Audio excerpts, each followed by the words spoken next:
ஹல்லேலூயா, ஹல்லேலூயா, ஹல்லேலூயா. கர்த்தர் நல்லவர், அவர் கிருபை என்றும் உள்ளது. ஆமென், ஆமென். அவர் கிருபை நிறைந்த தேவன். அவர் அற்புதங்களையும் அதிசயங்களையும் உங்கள் வாழ்க்கையில் செய்கிறவர் இருக்கிறார். ஆமென், ஆமென். விசுவாசிகள் ஆமென் சொல்லுவோமா? அவர் அற்புதங்களை செய்கிறவர், அவர் அதிசயம் செய்கிறவர். ஹல்லேலூயா, ஹல்லேலூயா. எடுத்து வாசிப்போம். சங்கீதம் 32ஆம் அதிகாரம் 8ஆம் வசனம். எல்லாத்துக்கும் தெரிந்த மனப்பாட வசனம். நான் உனக்கு போதித்து நீ நடக்க வேண்டிய வழியை உனக்கு காட்டுவேன். உன்மேல் என் கண்ணை வைத்து உனக்கு ஆலோசனை சொல்லுவேன். நான் உனக்கு போதித்து நீ நடக்க வேண்டிய வழியை நான் உனக்கு காட்டுவேன். உன்மேல் என் கண்ணை வைத்து உனக்கு ஆலோசனை சொல்ல. கரங்கத்திற்கு நன்றி சொல்லத்தோமா? இந்த மாலை வேளையில் இந்த மாதம் ஆண்டவராக இயேசு கிறிஸ்து உங்களோடு சொல்லுகிற வார்த்தை, உங்களோடு இடைபடுக வேண்டுங்கிற வார்த்தை, இந்த மாதம் அவர் உங்களுக்கு போதித்து உங்களை நடத்துகிற தேவனாக இருக்கிறார். ஹல்லேலூயா, ஹல்லேலூயா. உங்களுக்கு ஆலோசனைகளை கொடுத்து அவர் நடத்துகிற தேவனாக இருக்கிறாரு. உங்கள் மேல் அவருடைய கண்ணை வைத்து உங்களுக்கு அவர் ஆலோசனை சொல்லுவார். ஆமென், ஆமென். பக்கத்தில் பார்த்து சொல்லுங்க, இந்த மாதம், இந்த 5-6 மாதங்கள் நீங்கள் நடந்து போயிருக்கலாம். இந்த 6 மாதங்கள் ஒரு சுயத்தின்படி ஓடி இருக்கலாம். இந்த 6 மாதங்கள் உங்கள் யோசனைப்படி நடந்திருக்கலாம். ஆனால் இந்த 7ஆவது மாதமாக இருக்கிற இந்த மாதத்தில் அவர் உங்களை நடத்துவேன் என்று சொல்றாரு. அவர் உங்களை தாங்குவேன் என்று சொல்றாரு. அவர் உங்களுக்கு முன்பதாக கடந்து போவேன் என்று கர்த்தராகிய இயேசு கிறிஸ்து சொல்றாரு. அவர் உங்களை போதித்து நடத்துவாராம். ஒரு சிறு பிள்ளையை போல உங்களுக்கு போதிப்பாரு. இந்த வழியில் நடக்க வேண்டும், இந்த வழியில் நடக்க வேண்டாம், இதை செய்ய வேண்டும், செய்ய வேண்டாம் என்று சொல்லி ஒவ்வொரு காரியங்களையும் உங்களை வழிநடத்தி உங்கள் மேல் அவர் கண்ணை வைத்து உங்களுக்கு ஆலோசனை சொல்கிறவர். சொல்லட்டுமா? அவர் ஆலோசனை சொல்லும் தேவன். பிரியமானவர்களே, நாம் நம்மளுடைய வழியில் நடந்து போனோம்னா, நமக்கு நம்முடைய சிந்தையின்படி நடக்க ஆரம்பிச்சோம்னா, நமக்கு தோணுகிறபடி நடக்க ஆரம்பிச்சோம்னா, ஒரு முடிவுல போகும்போது ஒரு குழியில விழுந்து விடுவோம். இல்ல ஒரு முடிவுல போகும்போது நம்ம ஒரு ஏமாற்றத்தை அடைந்து விடுவோம். இல்ல ஒரு சூழ்நிலையில போய் நம்மளுடைய யோசனையை நடக்கிறதெல்லாம் நம்முடைய வாழ்க்கையில் எதிரும் புதிருமா இருக்கலாம். பிரியமானவர்களே, இந்த 7ஆவது மாதம், 7ங்கிறது ஆசீர்வாதம். பிரியமானவர்களே, இந்த 7ஆவது மாதத்தில் ஆண்டவராய் இயேசு கிறிஸ்து உங்களுக்கு சொல்றாரு, இந்த மாதம் நானே உங்களை வழி நடத்துவேன், நானே உங்களுக்கு காரியங்களை வாய்க்க பண்ணுவேன், உங்களுடைய தேவைகளை யாவையும் இந்த மாதம் சந்திப்பேன், உங்களுக்கு தேவையான யாவைகளையும் செய்து முடிக்கிற வல்லவராக இருக்கிற நான் உங்களை நடத்தி, உங்களுக்கு போதித்து, உங்களை நடத்தி, உங்கள் மேல் என் கண்களை வைத்து நான் ஆலோசனை சொல்லுவேன். ஆமென், ஆமென். பக்கத்தில் சொல்லுங்க, உங்க கண்ணு இல்ல, ஆண்டவராய் இயேசுடைய கண்ணை உங்கள் மேல வைத்து அவர் உங்களுக்கு ஆலோசனை சொல்லுவதா இருக்காரு. பக்கத்தில் சொல்லுங்க, மனுஷ ஆலோசனை சொன்னா அதை நான் கண்டிப்பா கேட்க மாட்டோம். ஏன்னா மனுஷ ஆலோசனைலாம் கேட்டு போய் தான் எங்க வந்து உட்காந்துருக்கிறோம், மோசமான சூழ்நிலை உட்காந்துருக்கு. இப்ப சொல்லுங்க, நான் மனுஷனுடைய ஆலோசனையை கேட்க மாட்டேன், உங்க ஆலோசனையில் நீங்க வைத்துக் கொள்ளுங்க. எனக்கு ஒருத்தர் ஆலோசனை சொல்ல வர போறாரு. அவர் நீதியின் பாதையில் நடத்துகிறவர் இருக்கிறாரு. அவர் என்னை உயரத்தில் கொண்டு போய் நிப்பாட்டுகிறவர் இருக்காரு. அவர் என்னை கீழே தள்ளி விடுகிறவர் அல்ல. அவருடைய யோசனை எல்லாமே என்னை வாளாக்காமல் தலையாக்குறதா இருக்கும். ஹல்லேலூயா, ஹல்லேலூயா, ஹல்லேலூயா. அவருடைய ஆலோசனை நடக்கிற யாவருக்கும் அவர் கிருபை அளிக்கிற தேவனா இருக்கிறாரு. அவர் ஆலோசனை கேட்கிற யாவருக்கும் அவர் இரக்கமுள்ள தேவனா இருக்கிறாரு. அவர் ஆலோசனை நடக்கிறவர்கள் மேல் அவர் பிரியமா இருக்கிறார். பிரியமானவர்களே, எப்பொழுது என்னுடைய ஆலோசனை போய் நடப்பார்கள், எப்பொழுது என்னுடைய சத்தத்தை கேட்பார்கள், எப்பொழுது நேர் வழியாய் நடப்பார்கள் என்று இயேசு கிறிஸ்து ஒவ்வொருவரையும் நோக்கி பார்த்து கொண்டிருக்கிறாரு. அவருடைய ஆலோசனை மேல் நடவாமல் பல இடங்களில் விழுந்து கொண்டிருக்கிறது. ஆனா இயேசு கிறிஸ்து சொல்றாரு, 2024 ஆண்டுகள் 2025 வந்துட்டு, இந்த 6 மாதங்களில் ஒருவேளை தேவனுடைய சத்தத்தை கேட்காமல், ஒருவேளை தேவனுடைய சித்தத்தை கேட்காமல், ஒருவேளை தேவன் ஆலோசனை நடக்காமல் தோல்வியே தழுவி கொண்டு இருந்தீங்கன்னா, ஆண்டவராக இயேசு கிறிஸ்து சொல்றாரு, இந்த ஒரு மாதம் என்னுடைய வார்த்தையை கேளுமகளே, இந்த ஒரு மாதம் என்னுடைய பாதத்தில் உட்காருமகளே, இந்த ஒரு மாதம் நான் சொல்லுகிறபடி நீ நடக்க ஆரம்பிச்சேனா, உனக்கு நான் ஆலோசனை கொடுக்கிறவனா இருக்கிறேன், உன்னை நடத்துகிற தேவனா இருக்கிறேன், நான் உனக்கு ஆலோசனை கொடுக்கிற தேவனா இருக்கிறேன், நான் உனக்கு போதித்து உன்னை வழி நடத்துவேன். நீங்க போற இடத்தெல்லாம் நீங்க நல்லது என்று போய் கொண்டிருக்கிறீங்க. ஆனா ஏசப்பா சொல்றாரு, நீங்க கண்களில் பார்க்கிறது எல்லாமே நல்லதல்ல, தேவன் சொல்லுகிற காரியங்கள் நல்லது. லோத்து என்பவர் கண்களை ஏறெடுத்து பார்த்து தனக்கு பிரியமான ஒரு தேசத்துக்கு போனானாமா. கண்களை ஏறெடுத்து பார்க்கும்போது அந்த தேசம் செழிப்பானதா இருந்துச்சு. ஆனா ஆபிரகாம் லோத்துவை பார்த்து சொல்றாரு, நீ எந்த பக்கம் போறியோ உனக்கு நேராக நான் ஆப்போசிட்டா போய்க்கிறேன், நீ எந்த இடத்துக்கு வேணா நீ நோக்கி பாரு, உனக்கு பிடிச்ச இடத்துல நீ போ, ஆனா நீ எதை வேணான்னு சொல்றியோ அந்த இடத்துல தான் நான் நடப்பேன்னு சொல்லி ஆபிரகாம் முடிவெடுத்தாரு. ஆனா யாருடைய முடிவு ஜெயித்தது என்றா, ஆபிரகாம் செழிப்பானதை பார்க்கலைங்க, ஆபிரகாம் தேவனுடைய சத்தத்தை கேட்க ஆரம்பிச்சாரு. கர்த்தர் அவர் சந்ததியை பெருக பண்ணார். ஹல்லேலூயா, ஹல்லேலூயா. ஆனா யோசுவோ தனக்கு உண்டானபடினால, தன்னுடைய நடத்தையின்படினால, தன்னுடைய கண்களை ஏறிட்டு பார்த்தபடினால யாருடைய போதனை கேட்க மறந்துட்டாரு? ஆவியானுடைய போதனையை கேட்க மறந்துட்டாரு. ஆனா ஆபிரகாமோ ஆவியானுடைய பிதாவாகிய தேவனுடைய வார்த்தையை கேட்டு கிழக்குனாலும் சரி, மேற்குனாலும் சரி, வடக்குனாலும் சரி, தெற்குனாலும் சரி, எந்த இடத்துலையும் நான் போக ரெடி. ஏன்னா வனாந்திரத்தில் வழிகளை உண்டு பண்ணுகிற தேவன் என்னோடு கூட இருக்கிற நம்பிக்கை ஆபிரகாம் கிடைச்ச கருத்தை நன்றி சொல்லுதோமா. கர்த்தர் நடத்துகிற வழியில் ஆபிரகாம் கண்ணை மூடிட்டு நடக்க ஆரம்பிச்சாரு. சுற்றி இருக்கிற சூழ்நிலையை பார்க்கல, சுற்றி இருக்கிற வனாந்திரத்தில் பார்க்கல, சுற்றி இருக்கிற பிரச்சனையை பார்க்கல, சுற்றி இருக்கிற போராட்டத்தை பார்க்கல. ஏன்னா நடத்துகிறவர் என் கூட இருக்கிறாரு, போதிக்கிறவர் என் கூட இருக்கிறாரு, பாதுகாக்கிறவர் என்னோட இருக்கிறாரு, ஆலோசனை சொல்லுகிற என்னோட இருக்கிறாரு. என்னை அவர் பெயர் சொல்லி அழைத்து உள்ளங்கையில வரைந்தவருக்கு தெரியும் நான் எந்த வழியில நடக்க வேண்டும், எந்த வழியில பேச வேண்டும், எந்த வழியில போக வேண்டும் என்று எனக்கு தெரியும் என்று சொல்லி ஆபிரகாம் நடக்க ஆரம்பிச்சாரு. ஆனா லோத்துவோ கண்களை ஏறிட்டு பார்த்து செழிப்பான தேசத்துக்கு ஓடி போய் தன் ஜீவனை இழந்து போகிறதுக்காக, தன்னுடைய ஆத்மாவை இழந்து போகிறதுக்காக பாவமுள்ள தேசத்துக்கு போய் தன் ஜீவனை இழந்து போனான். பெரியமானவர்களே, இன்று நம்ம யாருடைய நடத்தையின்படி நம்ம ஓடிக்கொண்டிருக்கிறோம்? யார் சொல்லை கேட்டு ஓடிக்கொண்டிருக்கிறோம்? மனுஷனுடைய சொல்லை கேட்டு ஓடிக்கொண்டிருக்கிறோமா, இல்ல ஆவியானுடைய சொல்லை கேட்டு ஓடிக்கொண்டிருக்கிறோமா, இல்ல மனுஷனுடைய நடத்தையின்படி நடந்து கொண்டிருக்கிறோமா? அவர்கள் இந்த பாதையில் நடந்து போய் வெற்றியை பெற்றுவிட்டார்கள், சோ அதே வழியில் நான் நடந்து போய் இதனை ஜெயித்து விடலாம் என்று நினைத்து கொண்டு ஓடிக்கொண்டிருக்கிறீங்களா? இல்ல இயேசுவா சொல்ற பாதைகள் கரடுமுரடான பாதைகளா தான் இருக்கு, பரவாயில்ல, என்னுடைய வாழ்க்கை இன்று கரடுமுரடாக இருந்தாலும் பரவாயில்லை, அவர் ஒரு நாள் என்னை செழிப்பாக மாற்றுவார்னு சொல்லி பாதையில் நீங்க பார்க்கிற பாதை செழிப்பான பாதையை பார்க்கிறீங்களா, இல்ல கரடுமுரடான பாதைகளை பார்க்கிறீங்களா? நீங்க பார்க்கிற பார்வையில தாங்க இருக்குது அடுத்து உங்களுக்கு ஆசீர்வாதமா இல்ல சாவமா என்று. ஆனா ஆண்டவராய் இயேசு கிறிஸ்து சொல்றாரு, நான் உனக்கு போதிக்கிற தேவனா இருக்கிறேன், என்னுடைய சமூகத்தில் உட்கார்ந்து நீங்க கேட்டீங்கன்னா உங்களை நான் போதித்து வழி நடத்துகிறவரா இருக்கிறேன். ஹல்லேலூயா, ஹல்லேலூயா. பக்கத்துல சொல்லுங்க, அவர் உங்களுக்கு போதிக்க ரெடியா இருக்காருங்க, நீங்க கேட்க ரெடியா இருக்கிறீங்களா? சொல்லுங்க, பக்கத்துல சொல்லுங்க, அவர் போதிக்க ரெடியா இருக்கிறாரு, கேட்கறதுக்கு நாம ரெடியா இருக்கோமா? ஒருவேளை கேட்டீங்கன்னா உங்க மேல கண்ணை வைத்து அவர் ஆலோசனை சொல்லி இந்த உலகத்திலே பெரிய ராஜாவாக, இந்த உலகத்திலே பெரிய ராணியாக, இந்த உலகத்திலே உங்களை மதிக்கத்தக்க ஒரு மனுஷியாக இயேசு கிறிஸ்து மாற்ற வல்லவராக. ஹல்லேலூயா. எடுத்து வாசிப்போம். யோபு 23ஆம் அதிகாரம் 10ஆம் வசனம் இப்படியாக சொல்லப்பட்டிருக்கிறது. யோபு அவர் சொல்றாரு, ஆனாலும் நான் போகும் வழியை அவர் அறிவார், அவர் என்னை சோதித்த பின், சொல்லுங்க, அவர் என்னை சோதித்த பின். அப்ப என்னுடைய வழியை ஒருத்தர் அறிந்து கொண்டிருக்கிறாரு, நான் செய்கைகளை ஒருத்தர் அறிந்து கொண்டிருக்கிறாரு, நான் போகிறதை ஒருத்தர் பார்த்து கொண்டிருக்கிறாரு, இந்த காரியத்தை தவறுதலா செய்ய போறேன்னு அவருக்கு தெரியும், அவர் பார்த்து கொண்டுதான் இருக்கிறாரு. ஆனால் நான் அவருக்கு கீழ்ப்படியும் போது ஒரு நாள் அவர் என்ன பண்ணுவாரு, என்னை சோதித்து எப்படி விளங்க பண்ணுவாரா? பொன்னா விளங்க பண்ணுவார். ஹல்லேலூயா, ஹல்லேலூயா. இப்போ என்னுடைய வாழ்க்கையில சோதனை இருக்குதா, என் வாழ்க்கையில பலவீனம் இருக்குதா, என் வாழ்க்கையில போராட்டங்கள் இருக்குதா, அவர் பார்த்து கொண்டு சும்மா இருக்கிற தேவன் அல்ல, அவர் என்னை சோதித்த பின் நான் எப்படி விளங்குவானா?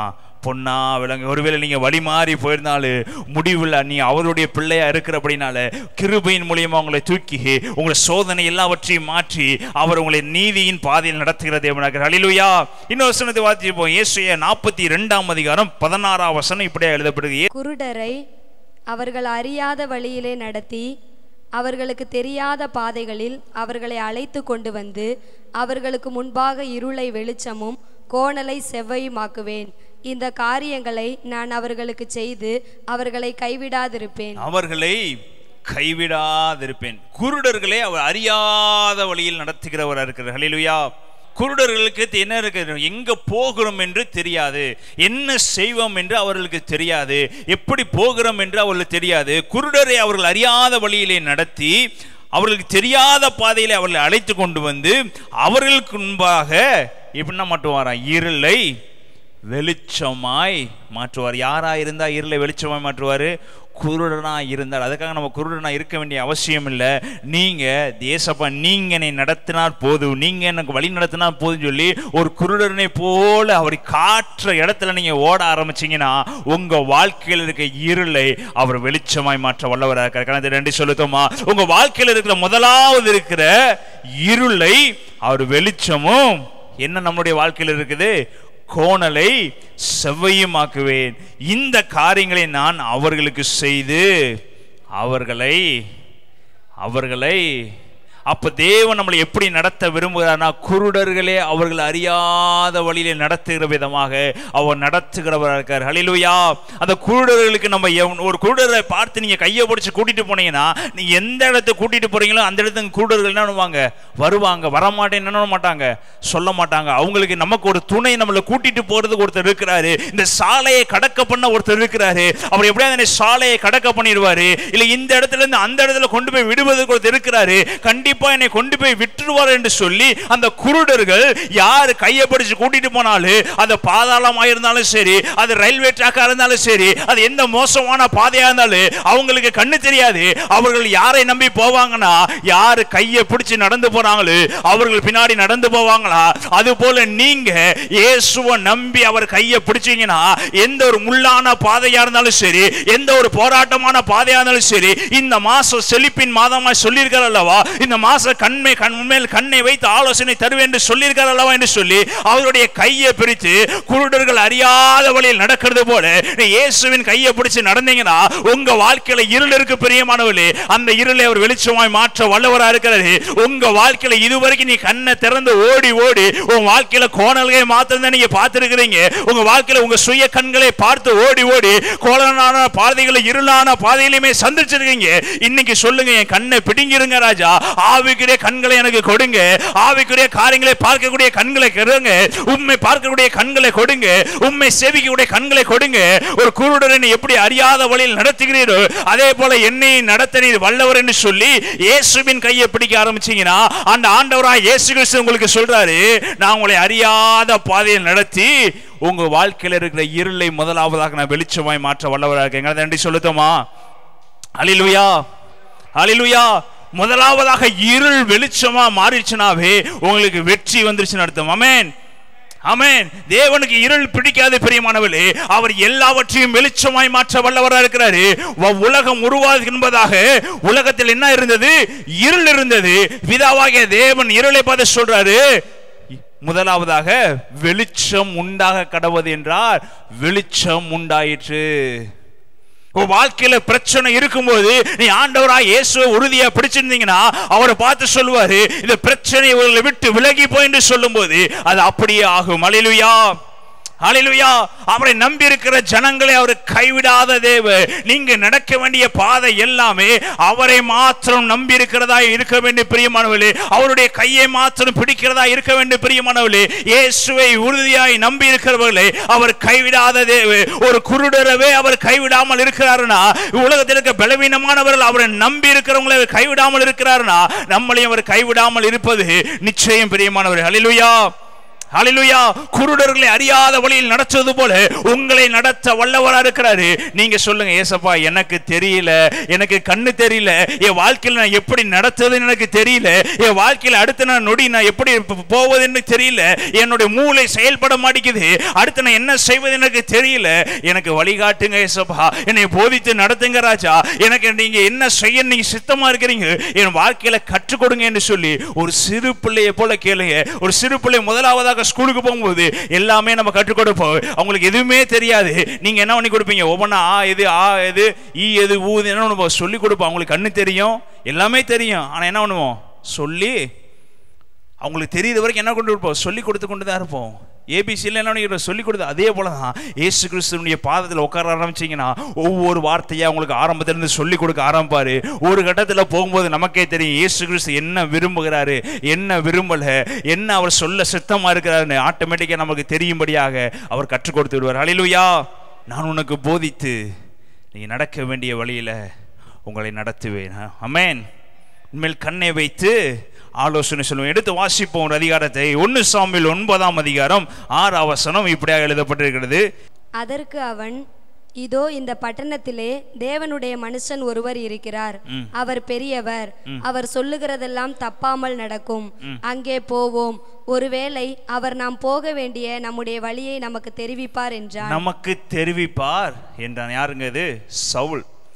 சவுல் ராஜாவாதுக்கு முன்பதாக, சவுலை தேர்ந்தெடுப்பதற்கு முன்பதாக சவுலுக்கு ஒரு சம்பவம் நடக்கிறது. முதல் வசனம், சவுலின் தகப்பனாகிய கீசுனுடைய கழுதைகள் காணாமல் போயிற்று. யாருடைய கழுதைகள்? சவுலுடைய தகப்பனுடைய கழுதைகள் என்ன ஆயிடுச்சு? காணாமல் போயிடுச்சு. இது தேவ சித்தமா தேவ சித்தம் இல்லையான்னு பின்னாடி நான் சொல்கிறேன். இப்போ சவுல்னு ஒரு சௌந்தரியவான் இருக்கிறான் அந்த தேசத்தில். அவனை பிதாவை அதற்கு மேல் அதிகாரத்தை வாசிங்கன்னா 8ஆம் அதிகாரம் 21ஆம் வசனம் வாசிங்கன்னா, சாமுவேல் ஜனங்களின் வார்த்தைகள் எல்லாம் கேட்டு அவைகளை கர்த்தரிடத்தில் தெரியப்படுத்தினான். கர்த்தர் சாமுவேலை நோக்கி, நீ அவர்கள் சொல்லை கேட்டு அவர்களை ஆள ஒரு ராஜாவை ஏற்படுத்து என்றார். அப்பொழுது சாமுவேல் இஸ்ரவேல் ஜனங்களை பார்த்து, அவரவர் தங்கள் ஊருக்கு போகலாம் என்றார். சாமுவேல்ட்ட கர்த்தர் சொல்றாரு, இது ஜனங்களை பார்த்து சொல்லு, அவர்களுக்கு ஒரு ராஜாவை ஏற்படுத்திடுவேன்னு சொல்லுன்னு சொன்ன உடனே சாமுவேல் தைரியமா சொல்றாரு இஸ்ரவேல் ஜனங்களை பார்த்து, நீங்கெல்லாம் போகலாம், உங்களுக்கு ஒரு ராஜா ரெடியாகி கொண்டு இருக்கிறாரு. இது சொன்ன உடனே கீழே அடுத்த அதிகாரத்தில் வாசித்து பார்த்தீங்கன்னா, அடுத்த வசனங்களை வாசித்து பார்த்தீங்கன்னா, சவுலுடைய தகப்பனுடைய கழுதைகள் காணாமல் போயிற்று. இந்த கழுதைகளை கண்டுபிடிப்பதற்காக சவுல எங்க அனுப்புறாரு? கண்டுபிடிக்கிறதுக்காக அனுப்புறாரு. அனுப்பும்போது அந்த 5ஆம் வசனம், அவர்கள் சூப் என்னும் நாட்டிற்கு வந்தபோது சவுல் தன்னோடு இருந்த வேலைக்காரனை நோக்கி, என் தகப்பன் கழுதையின் மேலுள்ள கவலையை விட்டு நமக்காக கவலைப்படாத படிக்கு திரும்பி போவோம் என்றான். சொல்லிட்டு அவர் கட்டத்தில் போயிட்டு, நம்ம கழுதை காணா போச்சு, நம்மளும் காணாமல் போயிடக்கூடாது என்று சொல்லி பேசிக்கிட்டு இருக்கும்போது அதற்கு அவன், இதோ இந்த பட்டணத்திலே தேவனுடைய மனுஷன் ஒருவன் இருக்கிறார், அவர் பெரியவர், அவர் சொல்லுகிறதெல்லாம் தப்பாமல் நடக்கும், அங்கே போவோம், ஒருவேளை அவர் நாம் போக வேண்டிய நம்முடைய வழியை நமக்கு தெரியப்படுத்த. சூழ்நிலையை தேவன் எப்படி உருவாக்குறாரு பாருங்க. சவுல ராஜாவா தேர்ந்தெடுக்கணும், ஆனா சாமுவேல்ட்ட சொல்லிட்டாரு, ஒரு ராஜாவா நான் தேர்ந்தெடுத்துட்டேன், நீ சொல்லி ஜனங்களை அனுப்புன்னு சொல்லிட்டாரு. இப்ப இந்த சாமுவேல் யாரை சந்திக்க வேணும்? சவுலை சந்திக்கணும். சவுல் இதுக்கு முன்னாடி சாமுவேலுக்கு தெரியுமா? தெரியாது. தேவன் சொன்ன வார்த்தையை அப்படி என்ன பண்ணிட்டாரு? கேட்டுட்டாரு. இப்ப யார் அந்த ராஜா? எப்படி கண்டுபிடிக்கிறது? இந்த ராஜாவை எப்படி கண்டுபிடிச்சு கொண்டு போய் இஸ்ரவேல் ஜனங்கள் முன்னாடி போய் நிற்பது அப்படின்னு சொல்லி சாமுவேலுக்கு ஒரு குழப்பம். ஆனா தேவன் அப்படி கரெக்டா கொண்டு வராரு. சவுலுடைய தகப்பனுடைய கழுதையை காணாமல் போக பண்ணி சவுலை நேராக சாமுவேல் இடத்தில் கொண்டு வரும்படியாக சாமுவேலை நோக்கி சவுல் வந்து கொண்டிருக்கிறாரு. இங்க வந்து கொண்டு இருக்கும்போது ஒரு கட்டத்தில் அவர் சொல்லிட்டாரு, கழுதையும் காணாம போச்சு, நம்மளும் திரும்பி போயிடலாமான்னு சொல்லும்போது பக்கத்துல இருக்கிறவன் சொல்றான், இங்க ஒரு தீர்க்கதரிசி இருக்கிறாரு, அவர்கிட்ட போனா கண்டிப்பா என்னத்தை கொடுப்பாரு? வழியை காண்பித்து கொடுப்பார். அன்றைய நாளில் தீர்க்கதரிசிகள் தாங்க நடக்க வேண்டிய வழியை சொல்லிக் கொடுப்பாங்க. இந்த பலிகளை செலுத்து, இந்த பலிகளை செலுத்தாத, இப்படி நடந்துகொள், இப்படி நடக்காத என்று அந்தந்த நாட்கள் இந்த தீர்க்கதரிசிகள் தான் யாருக்கு சொல்லிக் கொடுப்பார்? ராஜாக்களானாலும் சரி, போர் வீரர்களானாலும் சரி, ஜனங்களானாலும் சரி, எல்லாத்துக்கும் யார் தானே சொல்லிக் கொடுப்பா? அந்த நாட்கள் தீர்க்கதரிசிகள் தான் வழி நடத்துகிறாங்க. அந்த நாட்களில் பெரிய தீர்க்கதரிசியாக இருந்தது சாமுவேல். சாமுவேல் ஒரு குழப்பத்தில் உட்கார்ந்து இருக்கிறாரு. என்ன குழப்பம்? இஸ்ரவேலுக்கு யாரை ராஜாவை உண்டு பண்ணுவது? தேவன் நடத்தி கொண்டு வருகிறார். கழுதையை காணாமல் போக பண்ணி தேவன் சவுலை யாருக்கு நேராக கொண்டு போகிறாரு? சாமுவேலுக்கு நேராக கொண்டு போகிறார். வாசிப்போம், 15ஆம் வசனத்தை வாசிப்போம். சவுல் வர ஒரு நாளைக்கு முன்னே கர்த்தர் சாமுவேலின் காது கேட்க, நாளை இந்நேரத்திற்கு பென்யமீன் நாட்டானாகிய ஒரு மனுஷனை உன்னிடத்தில் அனுப்புவேன், அவனை என் ஜனமாகிய இஸ்ரவேலின் மேல் அதிபதியாக அபிஷேகம் பண்ண கடவாய், அவன் என் ஜனத்தை பெலிஸ்தரின் கைக்கு நீங்களாக்கி ரட்சிப்பான், என் ஜனத்தின் முறையிடுதல் என்னிடத்தில் வந்து எட்டினபடியினால் நான் அவர்களை கடாட்சித்தேன் என்று வெளிப்படுத்தி இருந்தார். நான் அவர்களை கடாட்சித்தேன் என்று. இப்ப தீர்க்கதரிசனம் எப்படிங்க வந்துச்சு? சாமுவேல் குழப்பத்தில் இருக்கிறாரு. ஏசப்பா பிதாவாகிய தேவன் சொல்லிட்டாரு, சவுல் வருவதற்கு எத்தனை நாளைக்கு முன்பதாக சொல்லுங்க?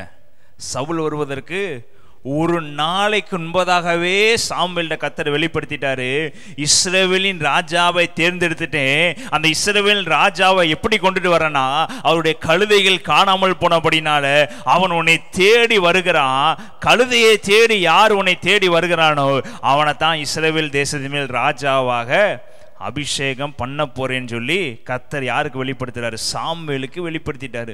இங்க சம்பவங்கள் அடுத்து வாசித்து பார்த்தீங்கன்னா கரெக்டாக சவுல் வர்றாரு. சவுல் வந்த உடனே சாமுவேல் என்ன சொல்லிட்டாரு? நீ தான் இஸ்ரவேலுக்கு ராஜாவா இருக்க போற, ஒரு சீட்டு போடுவோம், அதில் நீ ராஜாவை உட்காந்துருவேன்னு சொல்லி தீர்க்கதரிசி சொல்றாரு. அப்ப சாமுவேல் யார் பேச்சை கேட்டு உட்காந்துருந்தாருங்க? சொல்லுங்க. பிதாவாகிய தேவனுடைய சத்தத்துக்கு கீழ்ப்படிந்து அவர் தேடி போகல. நல்லா தெரிஞ்சுக்கொள்ளுங்க, சாமுவேல் தேடி போய் சவுலை கண்டுபிடிக்கவில்லை. சவுலை கர்த்தர் சாமுவேல் இடத்துல கொண்டு வந்தார். ஏன்னா யார் சத்தத்தை கேட்கிறவராக இருந்தார்? சாமுவேல் கர்த்தருடைய சத்தத்தை கேட்கிறவராக இருந்தார். எப்படி நான் நடக்க போறேன், எப்படி கண்டுபிடிக்க போறேன், எப்படி ராஜாவை நான் கண்டுபிடிச்சு கொண்டு போய் நிப்பாடவர், இந்த இஸ்ரவேல் ஜனங்கள்லாம் ராஜா யாரு, யார் ராஜா யாரு, அடுத்து எந்த ராஜாவை உண்டு பண்ண போறீங்கன்னு எல்லாம் நெருக்கி கொண்டிருக்கிறாங்க. நான் போய் தேட முடியாது, நீங்களே அவனுக்கு நடத்தி கொண்டு வாங்க என்று சொல்லி ஜெபம் பண்ணும்போது கர்த்தர் சாமுவேலை நோக்கி சவுலை கொண்டு வந்தார். ஹல்லேலூயா, ஹல்லேலூயா. அதற்காக சில இழப்புகளை கொடுத்து தான் கொண்டு வந்தார். சாமுவேல் சாதாரண சவுல்கிட்ட வந்திருப்பாரா? இல்லை. சவுளுடைய வாழ்க்கையில் கழுதைகள் காணாமல் போய் அது வழியை ஃபுல்லாக அலையும் போது எவ்வளவு தூரம் அலைஞ்சிருப்பார் என்று தெரியல. ஒரு கட்டத்தில் அலைய முடியாமல் தான் சொல்கிறார், நம்ம திரும்ப எங்கே போயிடுவோம், நம்மளும் தொலைஞ்சு போய் தன் தகப்பனுக்கு கண்ணீரை வரவிடாமல் திரும்ப என்ன பண்ணிடுவோம், வீட்டுக்கு போயிடுவோம் என்று சொல்லுகிற அளவுக்கு சவுளுடைய நிலைமை ஆயிடுச்சு. ஆனால் கூட இருக்கவன் சொல்கிறேன், இங்கே ஒரு தீர்க்கதரிசி இருக்கிறாரு, வாங்க போய் அவரை பார்ப்போம். இதெல்லாம் யாருங்க உருவாக்குறா? கர்த்தரே வழிகளை உண்டு பண்ணுறார். கர்த்தர் நன்றி செலுத்துவோமா? நம்முடைய பாதையில் மேடுகள் பள்ளங்களை சவுலுக்கு தெரியாது, நம்ம கழுதையை தான் தேடி போறோம்னு. ஆனால் கர்த்தர் சொல்வாரு, நீ கழுதையை தேடி போகல மகனே, கர்த்தர் உனக்கு ஒரு ப்ரொமோஷனை தேடி உன்னை அலைய பண்ணி கொண்டு இருக்கிறாரு. கொஞ்ச நேரம் உன்னை நீ தேடுகிற உன் பொறுமையை பார்த்து நீ சந்திக்க வேண்டிய இடத்துக்கு வரும்போது கர்த்தர் உனக்கு பெரிய காரியங்களை கொடுக்கிறவராக. ஹல்லேலூயா, ஹல்லேலூயா. இப்ப தேவன் சாமுவேல்ட்ட தெளிவா பேசுறாரு. ஒரு நாளைக்கு முன்பதாக சொல்லிட்டாரு, இவன் தான் சவுல் ஒருத்தையும் தேடி வருவான், அவனை தான் என்னோட ராஜாவாக உட்கார வைக்க போகிறேன். இது முதல் பரிமாணம். சாமுவேல் தேவனிடத்தில் கேட்டு பெற்றுக்கொண்டது. இதே சாமுவேல் இரண்டாவது முறை என்ன நடக்குதுன்னு பார்ப்போம். எடுத்து வாசிப்போம். 1 சாமுவேல் 16ஆம் அதிகாரம் 1ஆம் வசனம். கர்த்தர் சாமுவேலை நோக்கி இஸ்ரவேலின் மேல் ராஜாவா இராதபடிக்கு நான் புறக்கணித்து தள்ளின சவுலுக்காக நீ எந்த மட்டும் துக்கித்து கொண்டிருப்பாய்? நீ உன் கொம்பை தைலத்தால் நிரப்பி கொண்டு வா. பெத்லகேமியனாகிய ஈசாயின் இடத்துக்கு உன்னை அனுப்புவேன். அவன் குமாரரில் ஒருவனை நான் ராஜாவாக தெரிந்து கொண்டேன் என்றார். ஈசாயை பலி விருந்துக்கு அழைப்பாயாக. அப்பொழுது நீ செய்ய வேண்டியதை நான் உனக்கு அறிவிப்பேன். நான் உனக்கு சொல்லுகிறவனை எனக்காக அபிஷேகம் பண்ணுவாயாக என்றார். எனக்காக அபிஷேகம் பண்ணுவாயாக என்றார். முதலாவதாக சவுல் யாரை தேடி வந்தாரு? சாமுவேலை தேடி வர பண்ணினாரு. ஆனா இரண்டாவதாக சாமுவேலை கர்த்தர் ராஜாவை தேடி போகும்படியாக என்ன பண்ணுகிறாரு? அனுப்புகிறார். ரெண்டையுமே தேவன் தான் நடத்துகிறாரு. ரெண்டு இடத்துலையும் வித்தியாசம் இருக்குது. பெரியமான தேவன் நடத்துகிற விதம் வித்தியாசமா இருக்கும். அந்த ஆரம்ப காலத்தில் வரும்போது சாமுவேலுக்கு ஒரு குழப்பம் இருந்துச்சு. கரெக்டாக சவுலை கூட்டு வந்தாரு. ஆனால் சாமுவேல் தேவனுடைய வசனத்தில் தேறினவனா இருக்கிறபடினால, தேவனுடைய வார்த்தையில தேறினவனா இருக்கிறபடினால, அடுத்த பரிமாணத்துக்குள்ள அபிஷேகம் பண்ணுகிற ஒரு ராஜாவை தேடும் போது அவர் சொல்றாரு, நீ தேடி ஒரு வீட்டுக்கு போ, ஈசா என்கிற வீட்டுக்கு போ, அங்கே ஒரு ராஜாவை நான் என்ன பண்ணிருக்கேன், ஆல்ரெடி ஆயத்தம் ஆக்கி வச்சிருக்கேன், அவனை போய் என்ன பண்ணி அபிஷேகம் பண்ணு என்று சொல்றாரு. சாமுவேல் சொல்றாரு, நான் உடனே என்ன பண்ண போய் பார்க்கிறேன்னு சொல்லி ஈசாயின் இடத்துக்கு போயிட்டு வாசிங்க 5ஆம் வசனம். அதற்கு அவன், சமாதானம்தான், கர்த்தருக்கு பலியிட வந்தேன், நீங்கள் உங்களை பரிசுத்தம் பண்ணிக்கொண்டு என்னோட கூட பலிவிருந்துக்கு வாருங்கள் என்றான். மேலும் ஈசாயையும் அவன் குமாரரையும் பரிசுத்தம் பண்ணி அவர்களை பலிவிருந்துக்கு அழைத்தான். அவர்கள் வந்தபோது அவன் எலியாபை பார்த்தவுடனே, கர்த்தரால் அபிஷேகம் பண்ணப்படுபவன் இவன் தானாக்கும் என்றான். இவன் தான் ஆகும் என்றான். யாரு? சாமுவேல். யாரை பார்த்து சொல்றாரு? எலியாப்பை பார்த்தவுடனே. எலியாப்பை பார்த்தவுடனே நினைச்சிட்டாரு. யாருன்னு நினைச்சிட்டாரு? இவன் தான் இஸ்ரவேலுக்கு அடுத்து ராஜாவாக அபிஷேகம் பண்ணப்பட போகிறவன்.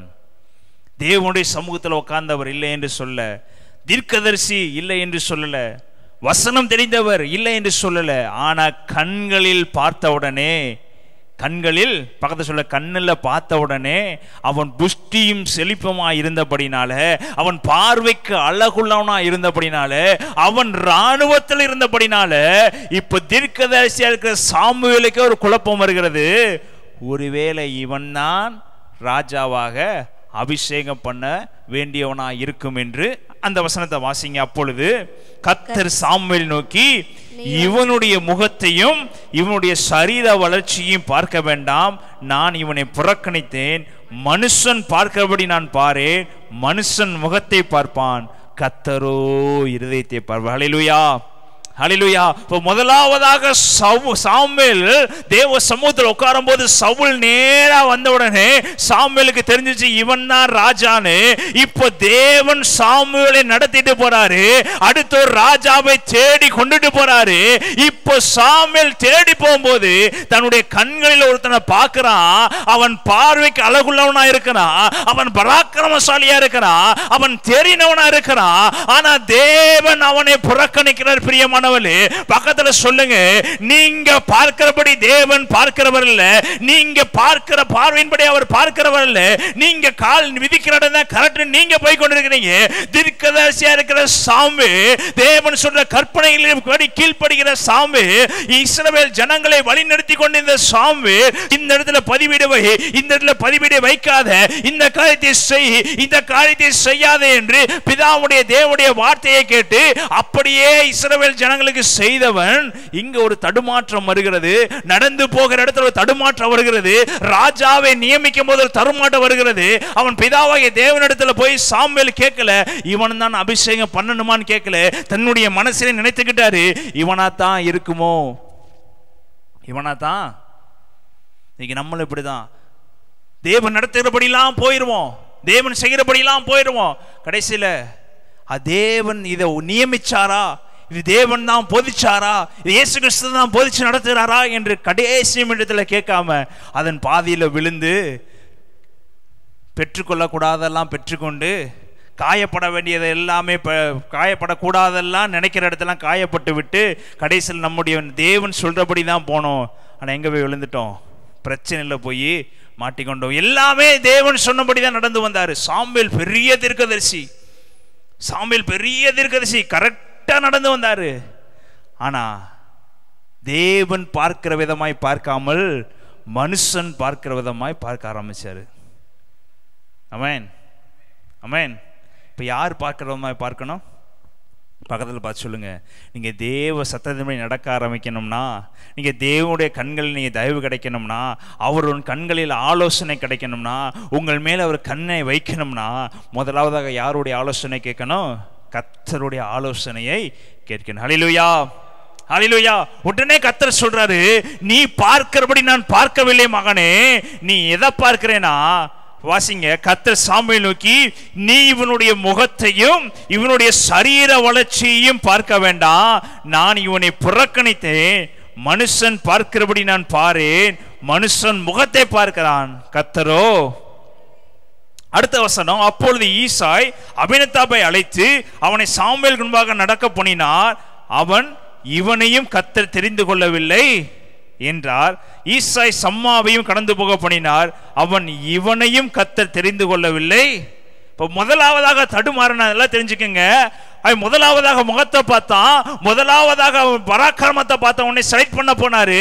ஆனா அடுத்து வர்ற எல்லாத்துலயும் முடிவு பண்ணிட்டாரு சாமுவேல், இதுக்கு தேவ சித்தம் இல்ல. முதலாவதாக விழுந்துட்டாரு. ஆனா அடுத்தடுத்து வருகிற 6 பேத்தை கொண்டு வந்து காமிக்கும் போது சாமுவேலுக்கு தெரிஞ்சு இது தேவ சித்தமான காரியம் இல்ல.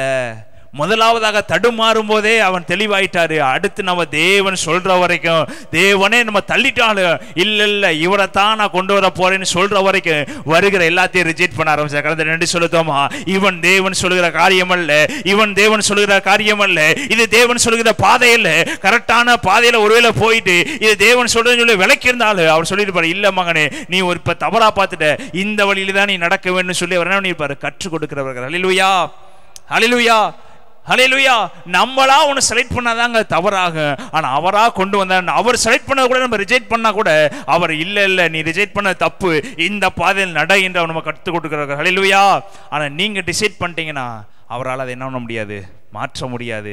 நீங்கள் டிசைட் பண்ணி அதில் போய் விழுந்து எந்திரிச்சு தான் என்ன பண்ணுவோம், வெளியே வருவோம். பக்கத்தில் சொல்லுங்கள், நீங்கள் ஆலோசனை கேளுங்க, கர்த்தருடைய ஆலோசனையை கேளுங்க, அவர் சொல்கிறபடி நடங்க. ஹல்லேலூயா, ஹல்லேலூயா. ஆபிரகாம் எலியேசர் சொல்றாரு, எனக்கு ஒரு மருமகளை தேர்ந்தெடுத்து கொண்டுட்டு வான்னு சொல்லும்போது ஆபிரகாம் சொல்லிட்டு ஒரே ஒரு வார்த்தை ஆபிரகாம் சொல்லி அனுப்புறாரு, எனக்கு ஒரு மருமகளை கூட்டிட்டு வா, என் தேசத்துக்கு போய் கூட்டிட்டு வா. எப்படி போற அதெல்லாம் எனக்கு தெரியாது, எப்படி செலக்ட் பண்ண போற அதெல்லாம் எனக்கு தெரியாது, எனக்கு தேவை என்னுடைய தேசத்திலிருந்து ஒரு மகளை கூட்டி கொண்டு வா. இந்த எலியேசர் ஓடி போய் பார்க்கிறாரு.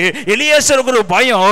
இந்த இஸ்ரவேல் ஜனங்களுக்கு எல்லாத்துக்கும் தகப்பனா இருக்கிற ஆபிரகாம் அவருடைய மகனா இருக்கிற ஈசாக்குக்கு ஒரு பெண் பார்க்க வேண்டுமே, ஈசாக்கு ஒரு நல்ல பெண்ணை பார்க்கணுமே, இது தேவ சித்தப்படி தான் பார்க்க வேண்டும், இது தேவன் விரும்புகிற பிள்ளையை தான் பார்க்க வேண்டும். நான் எப்படி இதை கண்டுபிடிக்க போகிறேன்? இவ்வளவு பெரிய காரியத்தை கர்த்தருடைய மகனா இருக்கிற ஆபிரகாம் நம்முடைய கையில கொடுத்துட்டாரு. ஊழியக்காரன் இருக்கிற என்னுடைய கையில இவ்வளவு பெரிய பொறுப்பை கொடுத்துட்டாரு. இதை நான் எப்படி செய்து முடிக்க போகிறேன் என்று ஒரு பெரிய கலக்கத்தோடு எலியேசர் நடந்து போனாரு. திரும்ப எலியேசர் கேட்கிற ஒரு பயம் எலியேசருக்கு, எப்படி நான் கண்டுபிடிக்க போகிறேன், எப்படி நான் கண்டுபிடிக்கிறேன்? எலியேசர் ஆபிரகாம் வந்து கேட்கிறாரு, இந்த ஒரு விஷயம் மாத்திரம் நான் ஈசாக்கை கூட்டிட்டு போயிட்டு வந்துட்டுமா அப்படின்னு கேட்கிறாரு. உடனே ஆபிரகாம் சொல்றாரு, எக்காரணத்தை கொண்டும் ஈசாக்கை எங்கிட்டு கூட்டி போக கூடாது, என் தேசத்துக்கு கூட்டிட்டு போக கூடாது, நீ தான் போய் அதை கண்டுபிடிக்கணும், நீ தான் போய் ஜெபித்து யாருன்னு கண்டுபிடிச்சு கூட்டிட்டு வரணும்னு சொல்லும்போது பெரிய பொறுப்பு. இது எப்படி நான் கண்டுபிடிக்கிறது?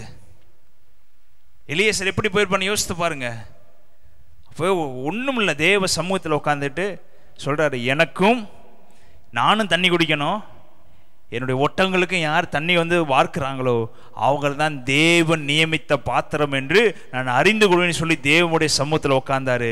அதே போல கர்த்தர் யாரை வழி நடத்தி கூட்டு வந்தார்? ரெபேக்காளை வழி நடத்தி கூட்டிட்டு வந்து எலியேசரின் ஜெபத்திற்கு கர்த்தர் பதிலளித்தார். சொல்லுத்தோமா, தேவ சமூகத்தில் உட்கார்ந்து நான் என்ன செய்ய வேண்டும், எப்படி நடக்க வேண்டும், என்னுடைய புத்தி செயல்பட மாட்டேங்குது, நான் போகிற பாதை தவறுதா இருக்குது, நானா போய் இருக்கிற 10 பெண்களை ஒரு செலக்ட் பண்ணிட்டு வந்தா இது தேவ சித்தம் இல்லாமல் போயிருமே, தேவ சித்தத்தை நடக்க வேண்டும், தேவன் நியமித்த பாத்திரத்தை நான் கொண்டு போய் ஆபிரகாம் சேர்க்க வேண்டும் என்பதற்காக தன்னை உயிரை பணைய வைத்து ஜெபம் பண்றாரு. நான் யாரை செலக்ட் பண்ண வேண்டும்? ஒருவேளை நான் செலக்ட் பண்ணாத தவறுதலாய் மாறிவிடு, நான் ஒரு வார்த்தையை நான் ஜெபம் பண்ணுகிறேன், இப்படி நடக்கிற பெண்ணை எனக்கும் தண்ணி கொடுத்து என் ஒட்டகங்களுக்கும் தண்ணி கொடுக்கிற பெண்ணு தான் நீங்க நியமித்த பாத்திரம் என்று நான் ஏற்றுக்கொள்கிறேன்னு சொல்லி உட்கார்ந்துருக்கிறாரு.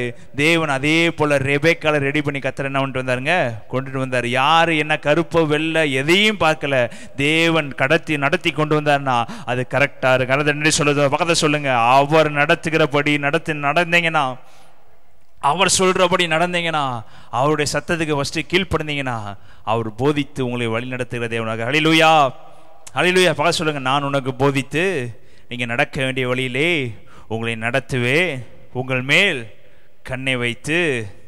ஆலோசனை எலியேசர் யாருங்க கொடுத்தா? கர்த்தர் கொடுத்தார். சாமுவேலுக்கு யாருங்க ஆலோசனை கொடுத்தா? கர்த்தர் கொடுத்தார். ஹல்லேலூயா, ஹல்லேலூயா. இவர் எல்லாம் கர்த்தருடைய ஆலோசனையின்படி நடந்தவங்க, சுயத்தின்படி நடந்தவர் அல்ல, ஆலோசனை கேட்டு நடந்தவர்கள். இன்னொரு வசனத்தை வாசிப்போம், எடுத்து வாசிப்போம். 2 சாமுவேல் 5ஆம் அதிகாரம் 17ஆம் வசனம். 2 சாமுவேல் 5ஆம் அதிகாரம் 17ஆம் வசனம். தாவீது இஸ்ரவேலின் மேல் ராஜாவாக அபிஷேகம் பண்ணினார்கள் என்று பெலிஸ்தர் கேள்விப்பட்ட போது அவர்கள் எல்லாரும் தாவீதை தேடும்படி வந்தார்கள். அதை தாவீது கேட்டபோது ஒரு அரணிப்பான இடத்துக்கு போனான். பெலிஸ்தரோ வந்து ரெபாயிம் பள்ளத்தாக்குகளே பரவி இருந்தார்கள். பெலிஸ்தருக்கு விரோதமாய் போகலாமா, அவர்களை என் கையில் ஒப்பு கொடுப்பீரா என்று தாவீது கர்த்தரிடத்தில் விசாரித்த போது கர்த்தர், போ, பெலிஸ்தரை உன் கையில் நிச்சயமாய் ஒப்பு கொடுப்பேன் என்று தாவீதுக்கு சொன்னார். நிச்சயமாய் ஒப்பு கொடுப்பேன் என்று கர்த்தர் யாருக்கு சொன்னார்? தாவீது யாருங்க? ராஜா. எத்தனையோ எதிரிகளை வீழ்த்தியவர், எவ்வளவோ இடத்துல போருக்கு போனவர், எல்லா இடத்துலையும் வெற்றி பெற்றவர். கோலியத்தை வீழ்த்துவதற்கு முன்பதாக பிதாவாகிய தேவன்கிட்ட கேட்கல, நான் போய் கோலியத்தை வீழ்த்தவா என்று கர்த்தர்கிட்ட ஆலோசனை பண்ணல தாவீது நேர ஒரு வேகம் தாவீதுக்கு இருந்துச்சு. அபிஷேகம் பண்ணப்பட்ட தாவீதுக்கு ஒரு வேகம் இருந்துச்சு. இஸ்ரவேலின் தேவனை நிந்திக்கிறதுக்கு இவன் யார்? இந்த பெலிஸ்தன் எம்மாத்திரம், இஸ்ரவேல் நிந்திக்கிறதுக்கு இவன் எம்மாத்திரம் என்று சொல்லி தன்னுடைய பலத்தினாலும் அபிஷேகத்தினாலும் தைரியமா போய் நின்றான். அன்னைக்கு தேவனுடைய சத்தத்துக்கு, தேவனுடைய வார்த்தைக்கும், தேவனுடைய நடத்துதலுக்கும் கேள்வி கேட்கல. நான் போகட்டுமா, கோலியத்தை வீழ்த்தட்டுமான்னு கேட்கல. அன்னைக்கு போன தாவீது அடுத்து தேவனுடைய சமூகத்தில் உட்கார்ந்து பிரச்சனையும் போராட்டத்தையும் பார்த்து மரணத்துக்கும் அவனுக்கும் ஒரு தூரமானதுக்கு அப்புறமும் தேவனுடைய சமூகத்தில் தேவன் நடத்துகிற பாதையை பார்த்ததுக்கு அப்புறம் இப்போ ராஜாவான உடனே ஒரு யுத்தம் வருகிறது. அந்த முதல் யுத்தத்தில் தாவீது கர்த்தர்கிட்ட போய் கேட்கிறாரு, நான் இந்த பெலிஸ்தியரை பின்தொடரலாமா? நான் போனால் நீங்கள் வெற்றி கொடுப்பீரா? நான் நடக்கட்டுமா வேண்டாமா? என் சுயபலத்தால் நான் ஓட விரும்பலை, உம்முடைய சத்தத்தை நான் கேட்க விரும்புகிறேன் என்று சொல்லி தாவீது யார் சமூகத்தில் உட்கார்றாருங்க? கர்த்தருடைய சமூகத்தில். அந்த வசனம் வாசிங்க. பெலிஸ்தருக்கு விரோதமாய் போகலாமா? அவர்களை என் கையில் ஒப்பு கொடுப்பீரா என்று தாவீது கர்த்தரிடத்தில் ராஜா கர்த்தரிடத்தில் விசாரிக்கணுமா? 100 நுனித்தோல் கேட்குற இடத்துல 200 நுனித்தோல் கொடுத்தவர், கோலியத்தை வீழ்த்தினவர். சவுல் எத்தனையோ முறை தாவீதை வீழ்த்த நினைச்சாரு, ஆனால் சவுலால் வீழ்த்த முடியவில்லை. எல்லா இடத்துலையும் தாவீது ஜெயித்து வந்தார். இவ்வளோ இடத்துல வெற்றி கொண்டவருக்கு அடுத்தும் போய் வெற்றியை தான் பண்ண தோணும், வெற்றி தான் செய்ய தோணும். ஒரு விஷயத்தை நீங்கள் 10 முறை பண்ணிட்டீங்கன்னா 11ஆவது முறை பண்ணுறது உங்களுக்கு ரொம்ப கஷ்டம் இல்லை. டக்குன்னு போய் என்ன பண்ணுறீங்க? வீழ்த்திட்டு வந்துடுவீங்க. நீங்கள் யார் ஆலோசனை என்ன பண்ண மாட்டீங்க. 10 தடவை ஜெயிச்சு நீங்கள் 11ஆவது தடவை போய் நான் போய் இந்த ஜெயிச்சிருவேனா ஜெயிக்க மாட்டேனா எனக்கு பயமாக இருக்கணும் யார்ட்டா கேட்பீங்களா? முதலாவதாக போனால் தான் பயப்படுவீங்க. ஆனால் அது பழக்கப்பட்ட நீங்கள் என்ன பண்ண மாட்டீங்க? பயப்படவே மாட்டீங்க. ஆனால் தாவீது அப்படி இல்லைங்க. ஒவ்வொரு முறையும் நான் ராஜாவானாலும் சரி, நான் தெருவனாலும் சரி, எல்லாரும் என்னை புறக்கணித்தாலும் சரி, யார் என்னை ஏற்றுக்கொள்ளாவிட்டாலும் சரி, தேவனை ஏற்றுக்கொண்டா போது, தேவன் என்னை வழிநடத்தினா போது, அவருடைய சத்தத்துக்கு நான் கீழ்ப்படிந்தா போது என்று சொல்லி தனக்கு பின்னாடி அவ்வளோ பெரிய படை இருக்குது. அந்த படையை அவன் நம்பலைங்க. கர்த்தரிடத்துல வந்து விசாரிக்கிறான். நான் பெலிஸ்தியரை பின்தொடரட்டுமா? நான் பெலிஸ்தருக்கு விரோதமாக போகட்டுமா? அவர்களை என் கையில் நீங்கள் ஒப்பு கொடுப்பீரா என்று தாவீது கர்த்தரிடத்தில் அவர் சொல்றாரு. கர்த்தர் சொல்றாரு, போ, பெலிஸ்தரின் கையில் நிச்சயமா ஒப்பு கொடுப்பேன் என்று தாவீதுக்கு சொன்னார். அதுக்கு அடுத்த வசனம் வாசிங்க. 22ஆம் வசனம். பெலிஸ்தியர் திரும்பவும் வந்து ரெப்பாயீம் பள்ளத்தாக்கில் இறங்கினார்கள்.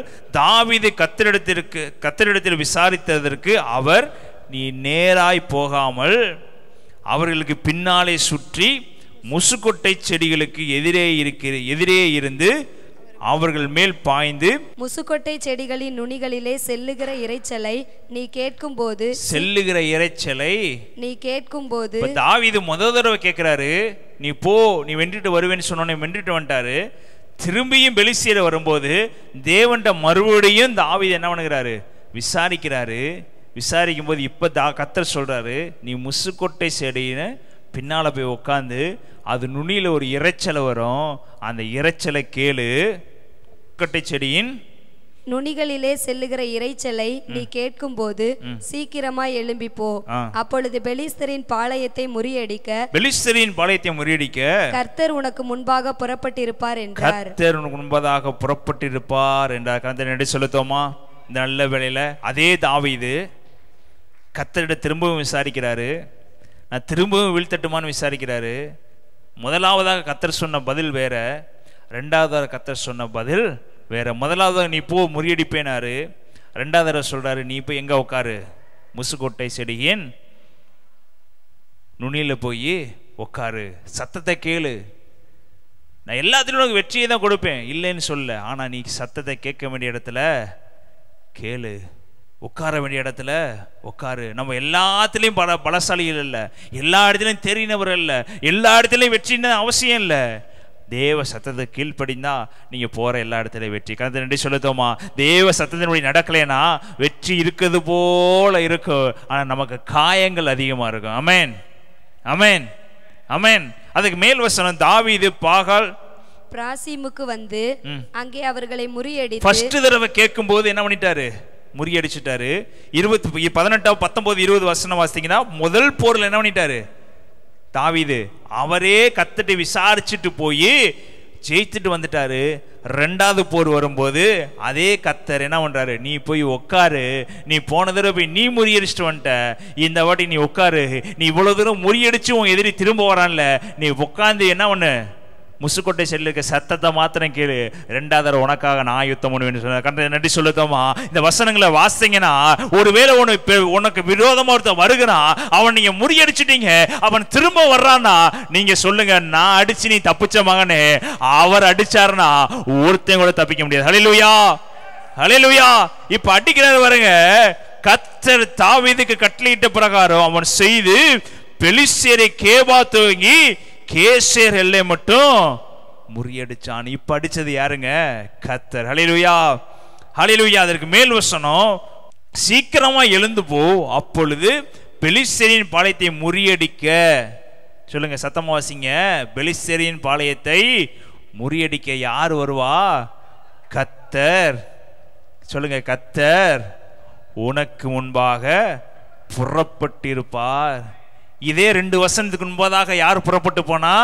தாவீதே புறப்பட்டு போய் முறியடிச்சிட்டு வந்தான். ஆனா அடுத்த யுத்தத்துல சத்தத்துக்கு கீழ்ப்படிந்திருக்க தாவீதை உட்கார வச்சுட்டு யாருங்க முறியடிச்சா? கர்த்தரே முறியடிச்சார். காரணம் சொல்லுத்தோமா, நீ எத்தனை முறை விழுந்தாலும், நீ எத்தனை முறை எதிரி உனக்கு வந்தாலும், முதலாவதாக நீங்க போரிடுவீங்க. அதையும் தாண்டி வந்தானா 2வது கர்த்தரே இறங்கி வந்து மொத்தமாக முறியடித்து உங்களுக்கு ஜெயத்தை கொடுக்கிறவர்கள். ஹல்லேலூயா, ஹல்லேலூயா. உங்களுக்காக இறங்கி வருகிறவருங்க.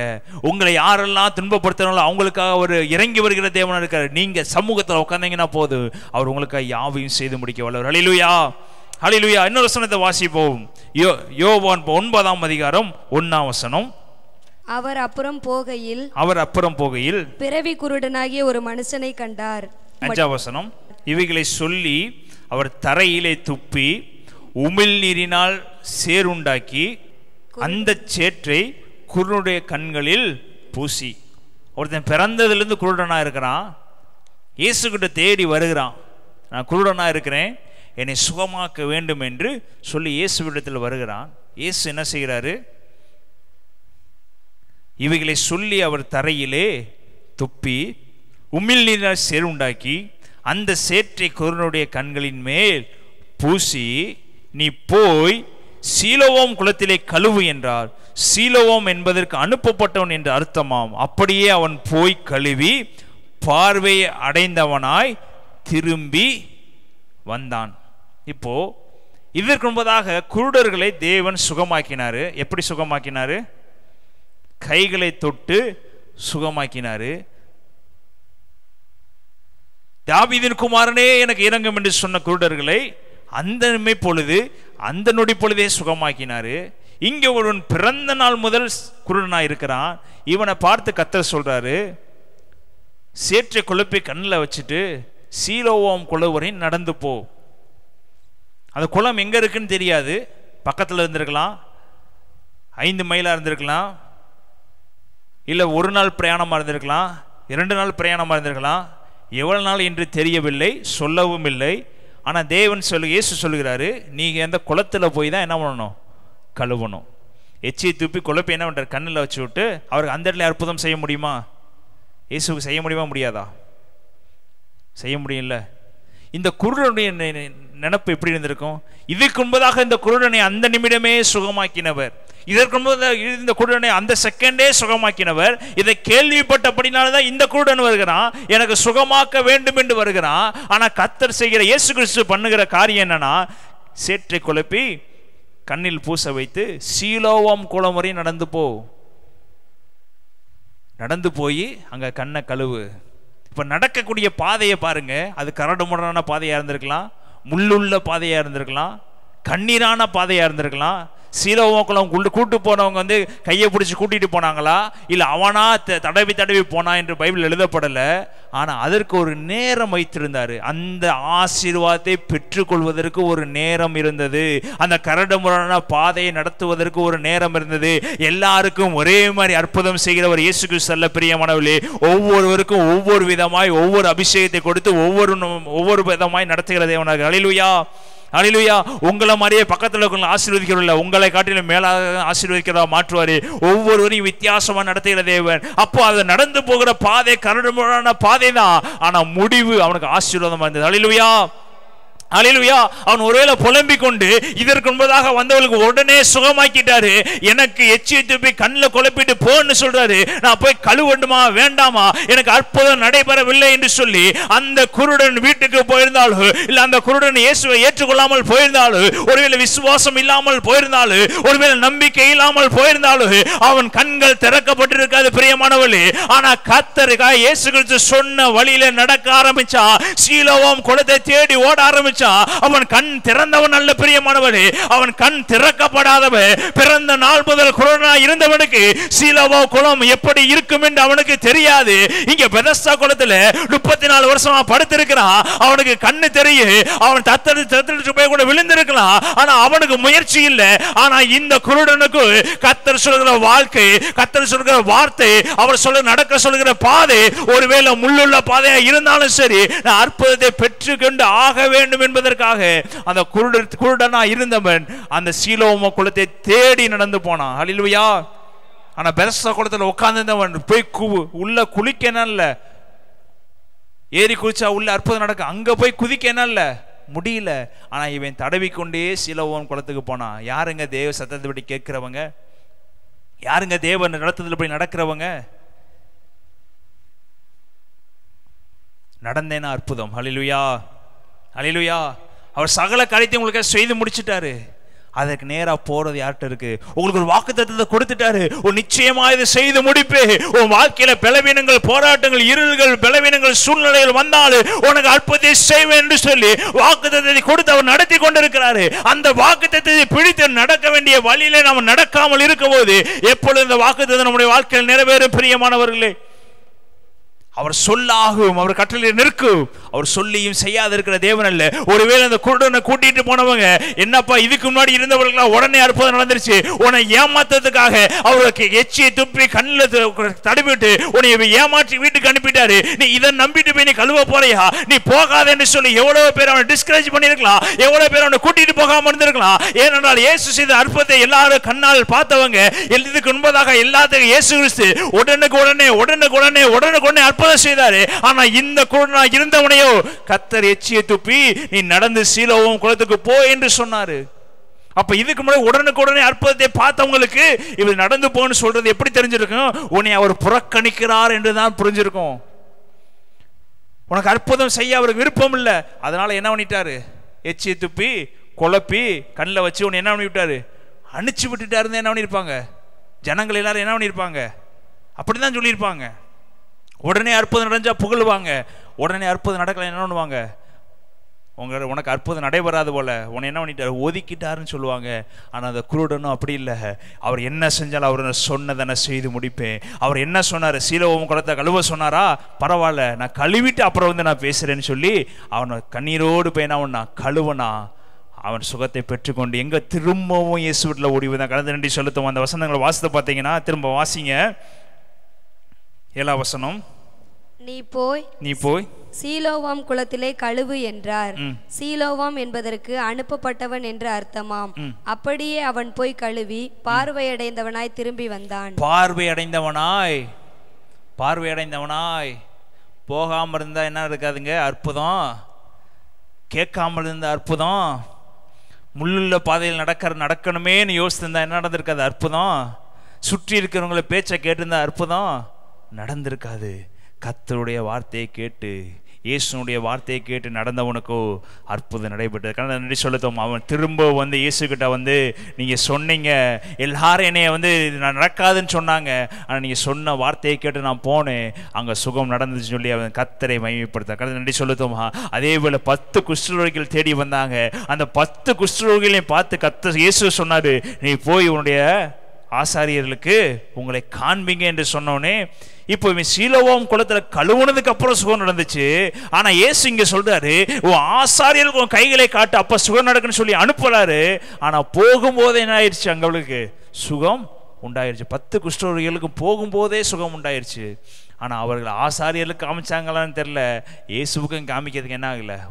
வரல. ஒருத்தனை தவிர ஒருவன் மாத்திரம் வந்து இயேசு கிட்ட சொல்றாரு, என் கை சுத்தமாயிருச்சுன்று. மற்ற எல்லாரும் என்ன பண்ணிட்டாங்க? ஓடிட்டாங்க. ஏன்னா அப்போ அவருடைய நினைப்பை பாருங்க, சுகமானவனே எங்கே போய் விட்டுட்டாங்க? இயேசுவை மறந்துட்டாங்க. ஆனால் ஒருத்தன் மாத்திரம் நன்றி உள்ளவனா இயேசுக்கிட்ட வந்து எனக்கு சுகமாயிருச்சு என்று சொல்லி காண்பித்தான். ஹல்லேலூயா. இப்போ யாருங்க இயேசுனுடைய வார்த்தையின்படி கீழ்ப்படிந்து நடக்கிறவங்க? அவர் போதிச்சு நடக்கிறாரு. நான் நடக்க வேண்டிய வழியை உனக்கு காண்பேன், நீ ஆசாரியருக்கு நீ போ, உனக்கு சுகமாகன்னு சொல்லிட்டாரு. நடக்க வேண்டிய வழியை காமிச்சிட்டாரு. அவர் மேலே கண்ணை வைத்து ஆலோசனையும் சொல்லி அனுப்பிட்டாரு. ஆனால் நடக்க வேண்டிய வழியில் நடக்க வேண்டிய யாருங்க வித்தியாசம்? யாருடைய வேலை? பக்கத்தில் சொல்லுங்க, உங்களுடைய வேலை, என்னுடைய வேலை. ஹல்லேலூயா, ஹல்லேலூயா. நீங்க நடந்தீங்கன்னா உங்களுக்கு அற்புதம் செய்கிறவர். அந்த நன்றி செலுத்துவோமா? யோசுவா அப்படிதான் நடந்தாரு. நீ உயிரோடு இருக்கனால நான் ஒருவனுக்கு முன்பதாக எதிர்த்து நிற்பதில்லை, நான் உன்னை விட்டு விலகுவதும் இல்லை, உன்னை கைவிடுவதும் இல்லை என்று சொல்லி அவனை நடத்தினாரு. மோசே எகிப்தியரை பார்த்து பயந்து ஓடி போய் ஆடி மேய்த்து கொண்டிருந்தான். அவனை திரும்பவும் கொண்டு வந்து எகிப்தியருக்கு முன்பாக நிறுத்தி அவர் நடத்துகிறவர் என்பதை மோசேக்கு நடத்தி காமிச்சார். ஹல்லேலூயா, ஹல்லேலூயா. எல்லாத்தையும் அவர் பைபிளில் நடத்தினாருங்க. உங்களையும் அவர் நடத்த வல்லவராக. பக்கத்தில் சொல்லுங்க, உங்களையும் அவர் நடத்துவார். அவர் சத்தத்துக்கு கீழ்ப்படிங்க.